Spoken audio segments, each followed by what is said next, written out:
What's up, everybody? Welcome back to another episode of Edible Knowledge, helping you discover the what's what of food from around the world. So today we're not talking about food so much as we're talking words associated with food. We're talking about bubble tea.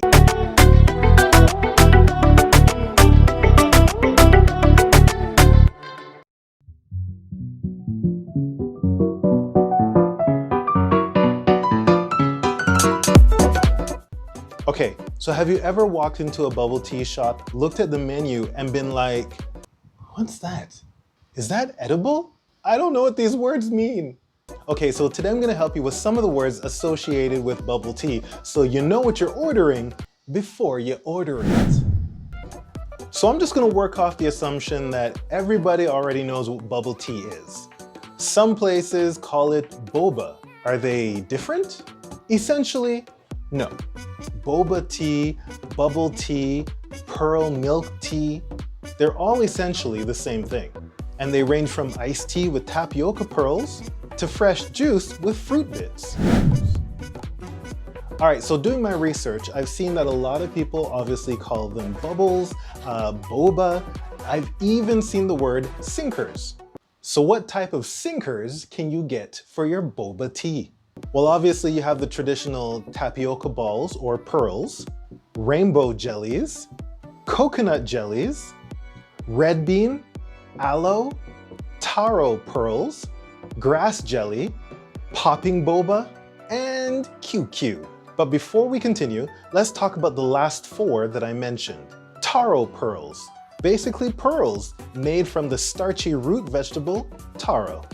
Grass jelly, don't worry, it's not made from grass, but it might taste like it a little bit. Grass jelly is actually a dessert made from the Platystoma palustri plant. Say that 5 times fast. It's black, mild, and a little bitter. Popping boba. They're pearls that have fruit juice in the middle and burst in your mouth. QQ. So QQ apparently means chewy in Taiwan. So what you'll get when you order QQ with your bubble tea is usually a mixture of coconut jelly with tapioca pearls. But I've also seen lychee jelly with tapioca pearls. It may just depend what shop you're at. Do you guys know what a pomelo is? It's a type of citrus fruit found in Southeast Asia. And it's said to taste just like grapefruit, but without the bitterness and sour taste. Here's another one for you. Sago. Say what? See what I did there? It's sago, say what? Sago is a starch, and it's found in the pith, or the tissue in the stems in the leaves of palm trees. It's usually white and used in savory and sweet dishes. For example, mango pomelo sago? What's that? This is a dessert created by Wong Wing Chi. I apologize for butchering your name. Who is the former head chef at Hong Kong's Lei Garden. It's a mango dessert that has coconut milk, evaporated milk, pomelo, and sago. Okay, so let's not get too sidetracked. Here's another term. Crema, a thick, frothy cream popular with teas and coffees. Tiger stripes, brown sugar syrup that lines the inside of the glass. Roasted milk tea, also known as Okinawa milk tea.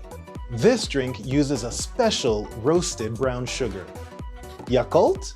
Okay, this is one of my favorite little drinks.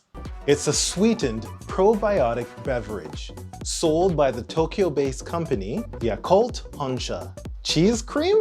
I know, you have visions of like drinks made from cheese, like mozzarella and stuff. Trust me, that's not it. It's a thick, foamy, tangy layer on top of a cold tea, and it's made from whipped milk and cream cheese.